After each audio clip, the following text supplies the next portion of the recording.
할렐루야. 네. 요즘 그 베트남의 축구 국가대표인 박항서 감독이 이슈죠. 기억하시겠지만 2002년 월드컵 당시에 우리나라를 보는 것 같은 분위기입니다. 베트남에서 왜 그렇게 박항서 감독에게 열광을 하는지 여러 분석해 놓은 기사들이 좀 있어서 제가 쭉 봤더니 크게 두 가지로 압축이 돼요. 하나는 실력입니다. 실제로 박항서 감독이 부임한 이후로 여러 국제 대회에서 좋은 성적을 많이 거두었어요.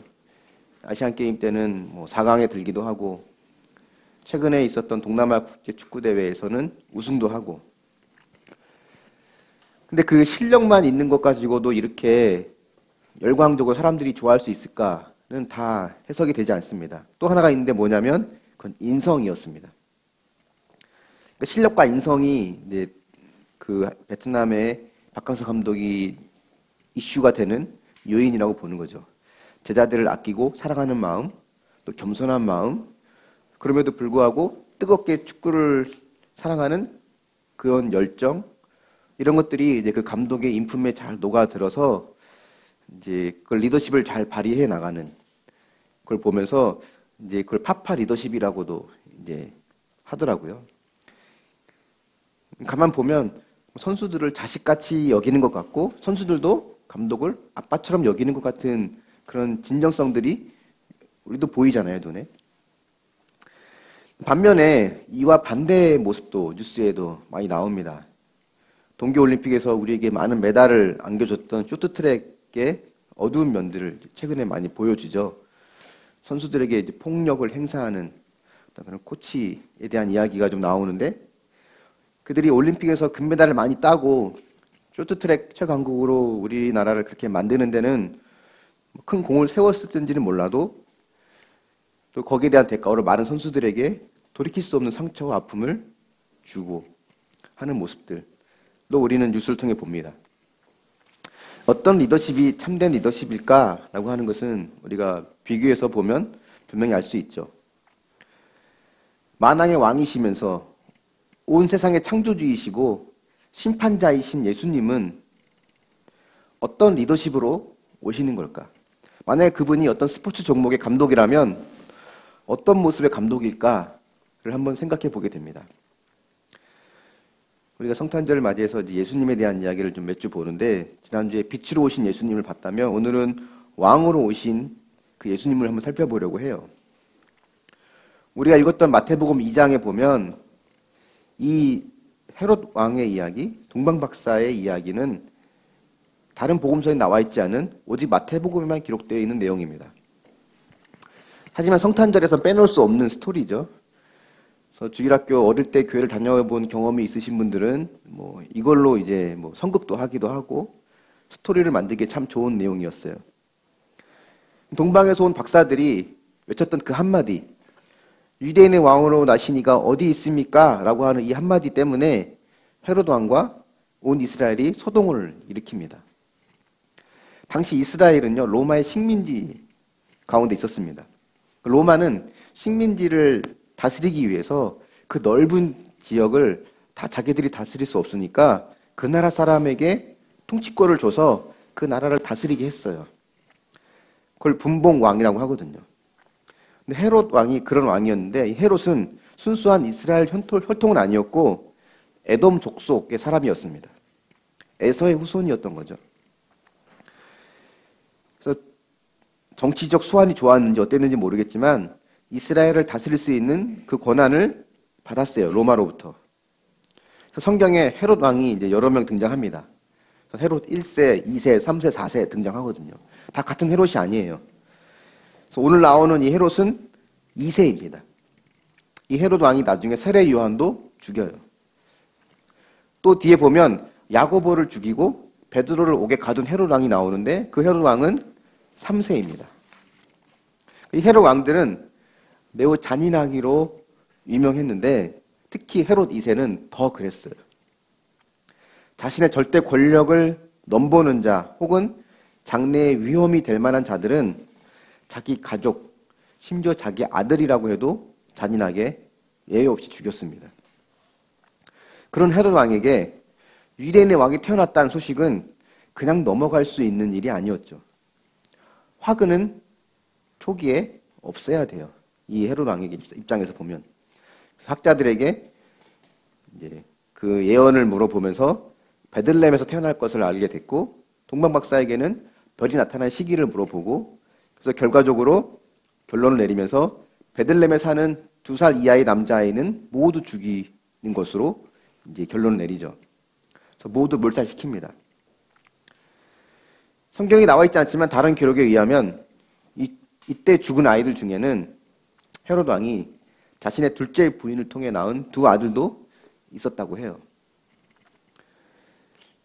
이 베들레헴이란 도시의 그 당시에 인구를 추산해 보면 이때 죽은 2살 이하의 남자아이의 숫자는 약 20명에서 30명 정도 되는 것으로 추측을 합니다. 적지 않은 숫자예요, 사실은. 그 당시 인구에 비하면. 오늘날도 뭐 어느 마을에서, 어느 동네에서 남자아이, 신생아 남자아이들이 20-30명이 한꺼번에 몰살당했다. 누군가가 20-30명을 아이들 다 잔혹하게 살해했다라고 하면 뭐 큰 일이죠. 이 당시에도 큰 일이었지만 사실 헤롯에게는 흔한 일이었습니다. 영아 학살이 헤롯의 주특기 중에 하나였어요. 근데 이런 악한 헤롯 왕의 그런 공격과 이런 살인 이를 피해서 요셉은 예수님을 데리고 애굽으로 피신을 하죠. 하나님께서 요셉에게 말씀하신 거예요.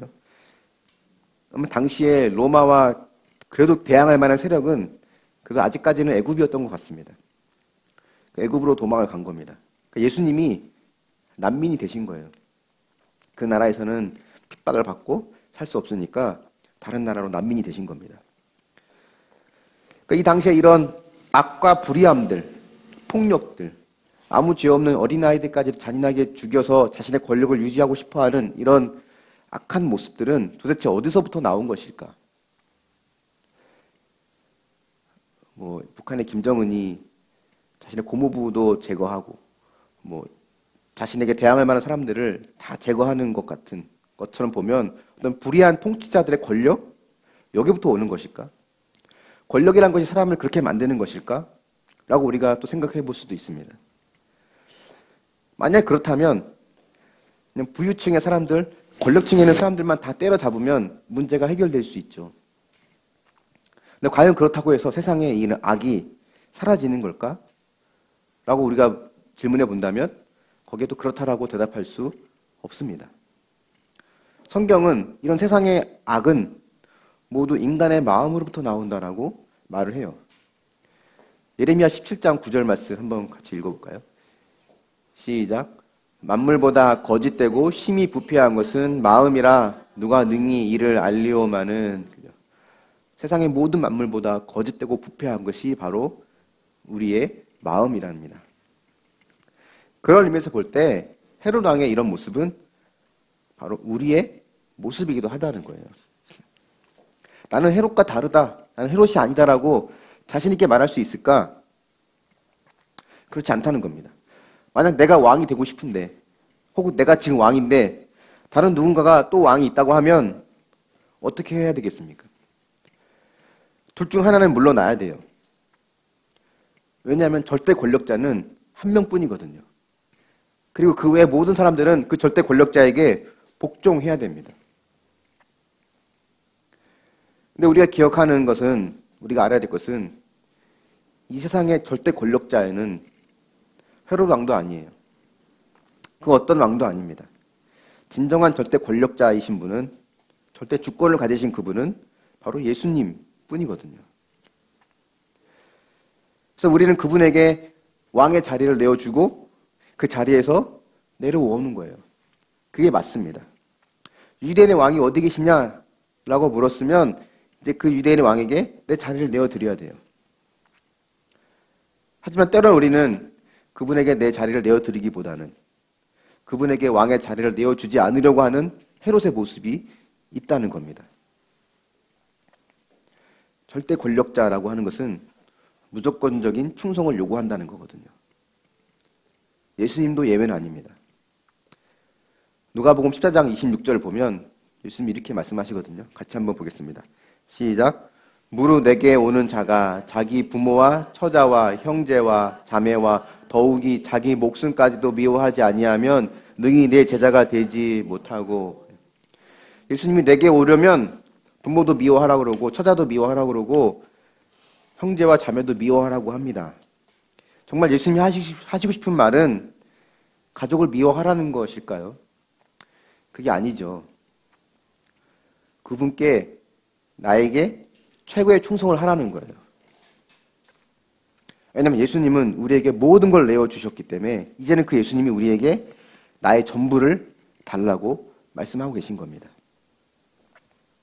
사람의 마음에는요, 무조건 충성해라, 무조건 복종해라 라는 말 속에 깊은 반감을 갖기 마련입니다. 여기에 대한 저항이 다 있어요. 이건 본능적인 거거든요. 그래서 모든 인간은 이런 절대 주권을 가지고 계신 하나님께 다 어느 정도의 적대적인 마음과 증오의 마음을 다 갖고 있어요.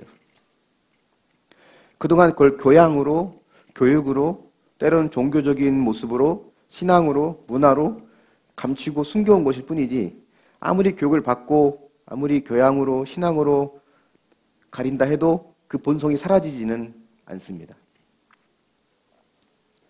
세상의 악은 절대 주권을 가지고 계신 하나님으로부터 나온 것이 아니라 자기 중심적이고 독선적인 인간의 마음으로부터 비롯되는 거예요.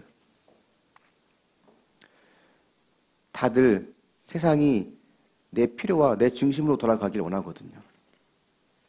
다 그런 마음이 우리에게 있습니다. 이웃을 섬긴다. 하나님을 사랑하고 하나님을 섬긴다. 어렵고 힘든 사람을 돌본다. 좋은 말이죠. 하지만 먼저 우리의 본능은 뭘 말하냐면 내가 섬김을 받아야 한다는 겁니다. 생각도, 학교도, 교회도, 직장도, 이웃도, 국가도, 하나님도 모든 게 다 나 중심으로 움직여줘야 한다는 거예요. 그래서 조금이라도 내 권리를 침해당하면, 조금이라도 내 자리가 위협을 당하면 헤롯처럼 헐크로 변해요. 우리 안에는 작은 헤롯 왕이 늘 있습니다. 로마서 말씀에 보면 의인은 없나니 하나도 없다. 깨닫는 자도 없고 하나님을 찾는 자도 없다라고 합니다. 그래, 의인은 없다. 다 죄인이라. 이것은 인정해요, 우리가. 그렇다고 해서 하나님을 찾는 자도 정말 없는 걸까? 하나님을 찾는 자는 그래도 있지 않을까라고 우리가 생각할 수 있습니다. 하나님 만나기를 갈급해하는 사람들도 있는데 꼭 그렇게까지 찾는 자도 없다고 말할 필요가 있을까? 성경이 그렇게 말한 이유는 많은 사람들이 하나님이 주시는 사랑, 도움, 기도 응답, 용서, 행복 이런 것들을 원하지만 실제로 그렇다고 해서 그것이 하나님 자체를 찾거나 하나님 자체를 원하는 것은 아니라는 거예요. 하나님을 찾는 것 같은데 사실 그 마음은 다른 이익에 가 있다는 겁니다. 삶이 내 뜻대로 되지 않아서 하나님이 응답하지 않는다고 신앙을 버리는 사람들이 의외로 많이 있거든요. 돈 보고 결혼하고 돈 보고 친구를 사귀는 것과 다르지 않다는 거예요. 하나님을 찾는 것 같은데 하나님이 아닌 다른 것을 찾는 겁니다. 또 때로는 아니야, 나는 정말 하나님을 찾는 거야. 하나님이 아닌 다른 어떤 것이 아니라 하나님 한 분이면 돼 라고 말을 하지만 그들이 찾는 그 하나님이 진짜 성경이 이야기하는 하나님인가를 또 볼 필요가 있다는 거예요. 많은 사람들은 내가 원하는 하나님을 찾을 뿐이지 성경이 말하는 하나님을 찾는 것은 아닐 때가 많다는 겁니다. 그래서 헤롯이 보여주는 이런 잔인함과 폭력은 이렇게 권력을 유지하기 위해서 행하는 이런 악한 일들은 결국 우리의 본성을 보여주라는 거예요. 하나님께서는 우리의 삶을, 우리 삶 전체를 주관하실 수 있는 권리가 있습니다. 우리의 삶을 그분의 뜻대로 계획하고 이끌어 가실 권리가 그분에게 있어요. 그러나 우리는 이 모든 권리를 하나님께 내어드리기보다는 오히려 저항하고 적개심을 품습니다. 내 입맛에 맞지 않은 하나님은 거부할 때도 많이 있습니다. 오히려 이 하나님을 길들이려고 하죠. 온갖 행위를 통해, 온갖 종교적인 열심을 통해서 하나님을 빚진 자로 만들어 내가 바라는 대로 하나님이 나의 빚을 갚아줄 수밖에 없도록 만들고 싶어 합니다. 조건 없이 하나님을 섬기는 것이 아니라 종교를 이용해서 내가 왕의 자리를 차지하고 있으려고 하는 그 모습이라는 거죠. 물론 우리 중에는 예수님을 영접하고 내 안에 성령이 계시고 많이 변화되어서 하나님을 향한 이런 절대 복종하고 절대 순종하라고 하는 이 말씀에 그런 반항이나 적개심이 거의 없는 분도 있을 수 있습니다. 하지만 죄의 본성인 우리는 그 모든 것이 다 없어지진 않는다는 거예요. 아마 주님께 가는 그날까지 우리는 이 부분과 싸워야 됩니다. 내 속에 있는 작은 해롭과 계속 싸워야 되는 거예요. 그래서 그분의 사랑과 은혜를 경험하고 그분이 얼마나 위대하고 사랑이 많으신 분인지를 우리가 경험하고 그 하나님과 그 예수님과 더 깊은 관계로 살아가기를 더 갈망하는 그런 사람들은요, 내 속에 있는 해롭과 싸우기를 포기하지 않습니다. 말씀과 기도로 계속 그 믿음이 자라면서 싸울 힘을 길러요. 그렇게 그분과 더 깊은 관계로 들어가길 원합니다. 그래서 그렇게 그분과 더 깊어지면 자연스럽게 죄를 멀리하게 되고 말씀과 기도 또 그분과 함께하는 이 사랑을 더 사모하게 돼요. 헤롯의 마음에 소동을 일으켰던 이 한마디, 왕이 어디 계십니까? 유대인의 왕이 어디 계십니까? 라는 이 한마디를 여러분에게 묻는다면 여러분 어떻게 대답하겠습니까?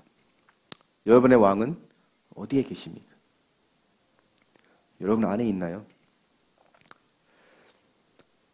오늘 이 말씀의 첫 번째 교훈은, 왕으로 오신 예수님에 대한 첫 번째 교훈은 왕의 자리에서 내려오라는 겁니다. 한번 적용해 보십시오. 내 마음대로 되지 않아서 하나님께 원망의 마음을 품었던 적은 언제입니까? 내 마음속에 자리 잡은 헤롯의 모습이 인정되십니까? 말씀과 기도를 점점 더 사모하고 있나요? 아니면 점점점 멀어지고 있습니까?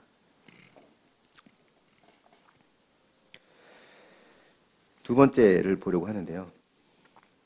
성탄절은 세상에 왕이 오신 날을 기념하는 절기죠. 근데 그 왕은 세상의 왕과 좀 다릅니다. 마구간에서 태어나셨어요. 강하고 늠름한 모습이 아니라 가장 연약한 모습으로 오셨어요. 요셉이 헤롯을 피해서 애굽으로 도망갔다가 헤롯이 죽으니까 다시 돌아오거든요. 근데 돌아올 때 그가 머문 곳이 어디였냐면 이 궁전이 있는 베들레헴이 아니라 먼 시골 땅 나사렛이란 동네예요. 이 나사렛이 어떤 취급을 받는 동네였냐면 요한복음 1장에 보면 나다나엘이라는 이제 제자가 나오죠. 근데 그가 예수님에 대한 소문을 들어요. 그자 그가 했던 말이 뭐였냐면 그분이 메시아라고? 아니야, 그럴 리 없어. 나사렛에서 무슨 선한 것이 나겠어. 나사렛에서 난 거 보니까 메시아 아니야. 그런 말을 합니다. 그러니까 나사렛 출신이라는 것만으로도 무시당하는 분위기예요. 그러니까 나사렛이라고 하는 동네가 어떤 동네인지를 보여주는 거죠. 그런 곳에서 이 세상의 구원자이신 예수님이 성장하셨습니다. 우리는요, 늘 어떤 특정한 수준에 이뤄야 한다고 생각을 하잖아요. 내 자녀가, 내 남편이, 혹은 내 자신이 어느 수준에 이르지 못하면 비참하게 느껴집니다. 특정한 학교를 나와야 되고, 특정한 자격을 갖춰야 되고, 특정한 실력을 가져야 행복하고 성공할 수 있다라고 생각합니다. 하지만 성경은 그와 반대로 이야기할 때가 참 많아요. 그 반대의 사례는 무지 많습니다.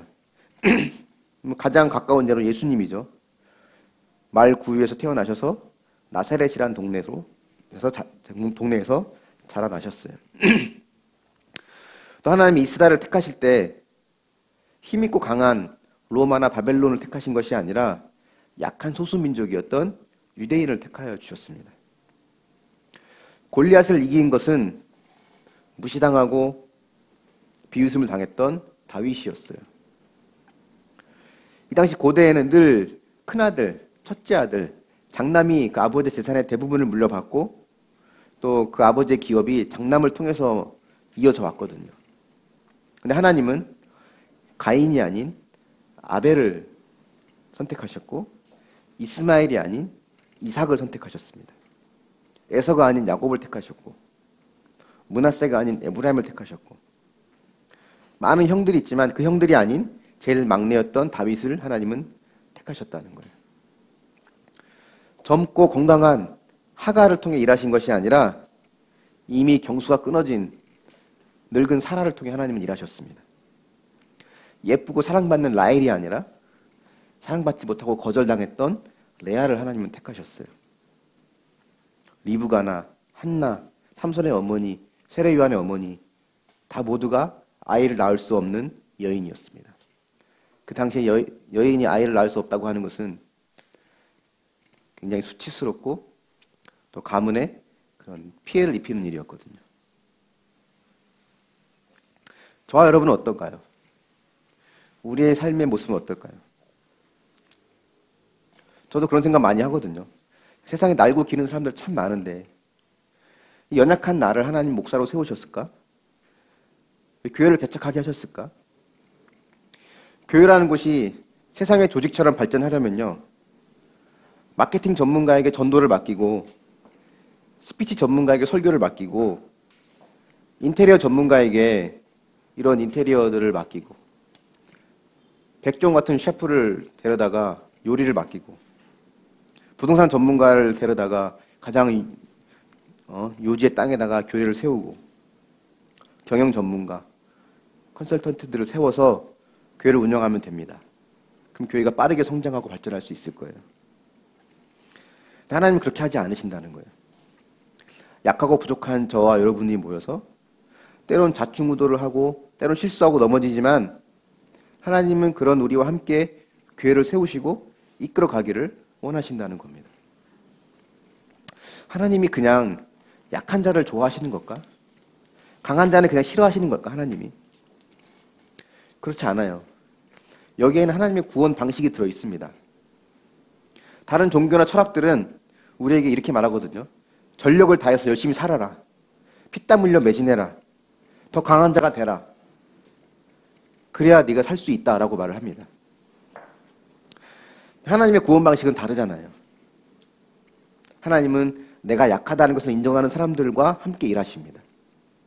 또 그런 자들을 위해서 오신 거예요. 헤롯처럼 스스로 왕이 되고 또 그 왕의 자리를 지켜내려고 하는 강한 자들과 함께 하신 것이 아니라 결국 그 자리는 내 자리가 아니라는 것을 인정하는 사람, 또 내가 그 자리에 앉아서는 아무런 열매를 맺을 수 없다고 인정하는 사람들과 하나님은 함께 하신다는 겁니다. 그런 자들이 성경이 말하는 심령이 가난한 자고요, 애통한 자고, 의에 줄이고 목마른 자고, 온유한 자며 마음이 청결하고 화평케 하는 자, 의를 위하여 박해받는 자입니다. 이런 자들에게 성경은 뭐라고 말하냐면 복이 있다라고 하거든요. 여러분 혹시 힘들고 어려운 환경에 있나요? 힘들고 어렵다면 그것이 주님을 나의 왕으로 인정할 수 있는 최고의 환경입니다.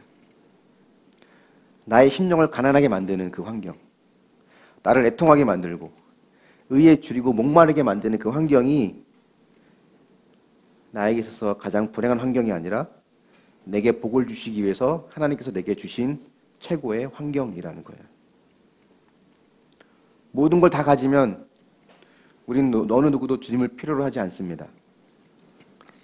그렇다면 그런 자가 과연 주님을 왕으로 인정할 수 있을까? 그렇지 않죠. 하나님 눈에는 환경이 좋고 안 좋고가 중요하지 않습니다. 하나님은 그 환경을 통해서 나를 만나길 더 원하시는 거예요. 목회를 저도 하면서 또는 가정의 가장으로 살아가면서 내가 할 수 있는 것이 없구나라는 것을 더 뼈저리게 느낍니다. 지금까지도 사실 모르는 건 아니었지만 애써 외면했거든요. 다른 것으로 포장해 오기도 하고. 근데 이런 저를 하나님께서 계속 변화시켜 가려고 하는 모습들이 최근에 많이 느껴져요. 그래서 교회에서 낮에 제가 혼자 이렇게 조용히 기도할 때가 많이 있거든요. 기도하다 보면 이런저런 기도 제목을 가지고 기도하죠. 교회를 위해서도 기도하고 또 여러분들 생각하면서 기도하기도 하고. 근데 하나님께서는 내가 어떤 기도 제목으로 왔는지는 별로 관심이 없다는 느낌을 종종 받아요. 하나님은 내가 그 기도 자리에 주님을 만나기 위해서 나왔다는 것, 그것만으로 하나님은 기뻐하시는 것 같다는 생각을 많이 합니다. 나를 애통하게 만들고 나의 심령을 가난하게 만드는 그 자리가 하나님 나를 만나기 위해서 주신 복이 있는 자리라는 것을 우리는 기억해야 됩니다. 예수님께서 하늘 영광을 버리고 이 땅에 내려오셨잖아요. 왕의 자리에 내려와서 가장 약한 모습으로 이 땅에서 사셨습니다. 철저하게 아버지의 뜻에 순종하셨어요. 마지막 십자가의 죽음 앞에서도 내 뜻대로 마옵시고 아버지의 뜻대로 하옵소서라고 말을 했고요. 십자가 위에서도 주여 저들을 용서해 달라고, 저들이 하는 일을 저들은 알지 못한다라고 기도하셨습니다.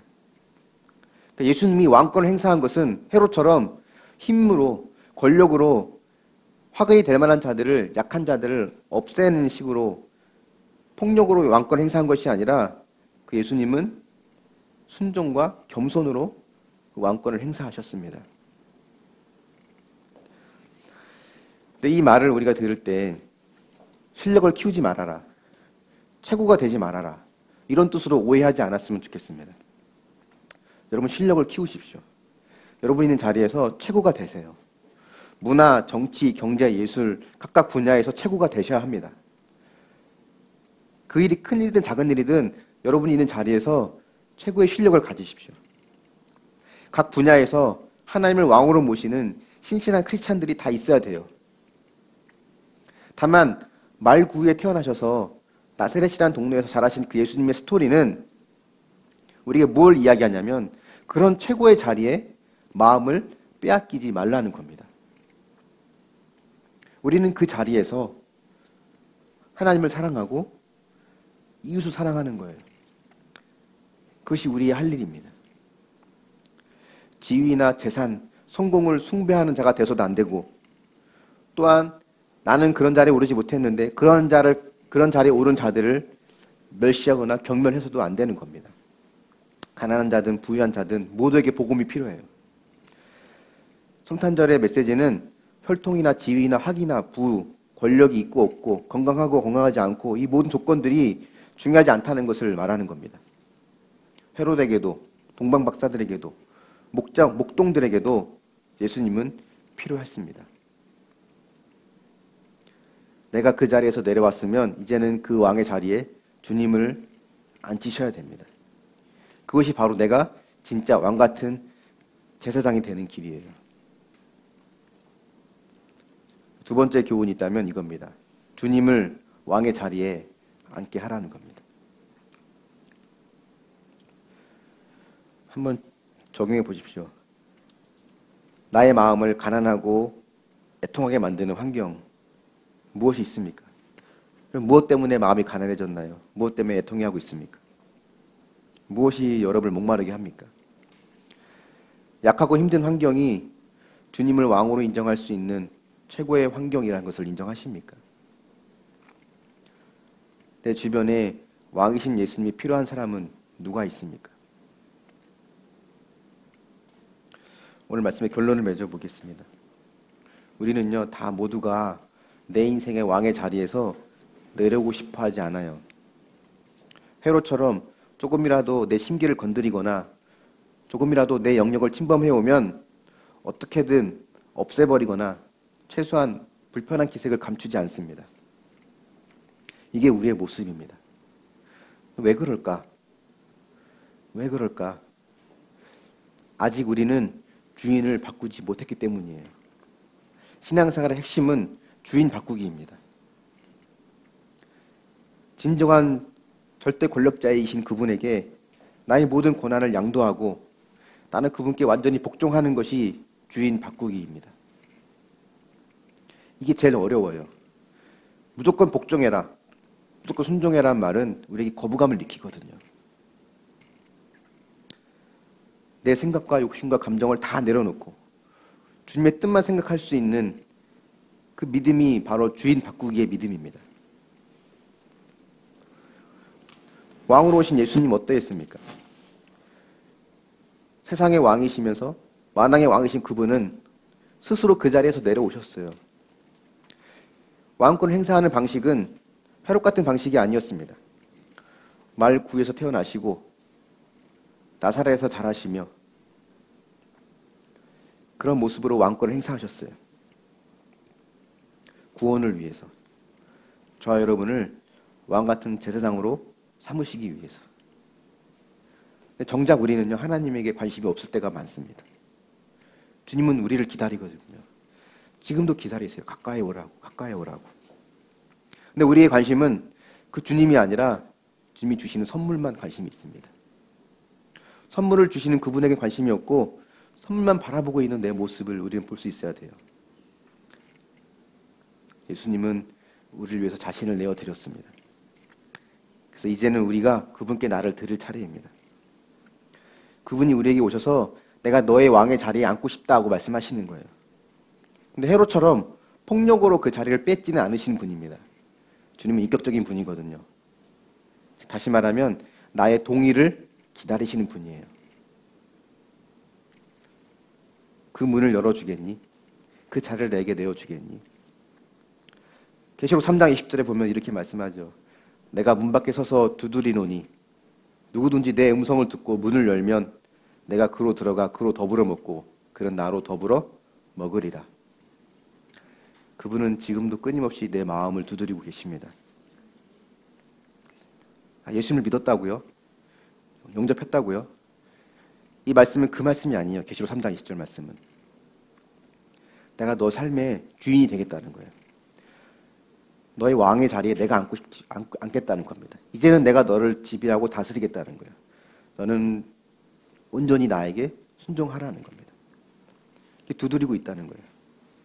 주님이 문을 부시고 들어오진 않으세요. 우리가 할 일은 그 음성을 듣고 문을 여는 겁니다. 여는 건 내가 해야 돼요.